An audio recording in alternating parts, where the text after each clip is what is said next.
Usa ka inahan sa Davao City, gipanawagang ibalik ang pagbawal sa mga bata nga makasulod sa pampublikong lugar, ilabi na sa mga mall.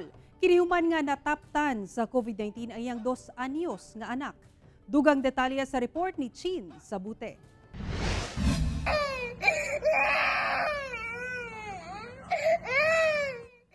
Kutob hilak na lang ang kayang ipaabot sa 2 anyos nga si alias Baby Lily. Human nga napuno na ang iyang mga kamot ug tiil sa mga tinusukan sa dagom sa ospital.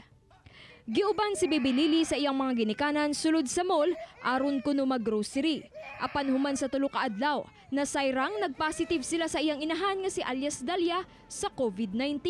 Naay time na sige ilaag sa nato ang bata sa mall kay luoy manggod, so wala na ko gihuna-huna kung unsay kapalit ato.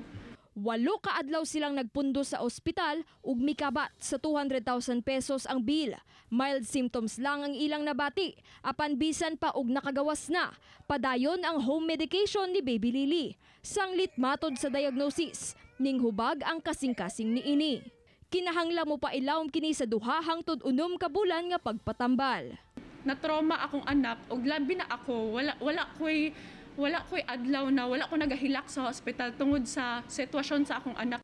Kahinumduman nga ni atong Nobyembre, gitugutan ng makalaag sa pampublikong lugar ang mga batang nag-edad 11 anyos pa ubos. Subay kini sa mas luag nga health restrictions, ilawom sa Alert Level 2. So nanawagan ko sa gobyerno na unta na dili sa pasudlon ang mga bata sa mall kay sila ang grabe ka affected sa virus karon.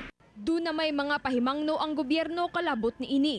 Apan sa karon, padayon gihapong ginasunod sa Davao City ang Alert Level 2 guidelines. Naanay guide ang national government, so kung unsa tong mga allowed and dili allowed under Alert Level 2, maupod na ato ginasunod po. Kauban si Leor Kahes sa kamera. Ako si Chin Sabute para sa One Mindanao.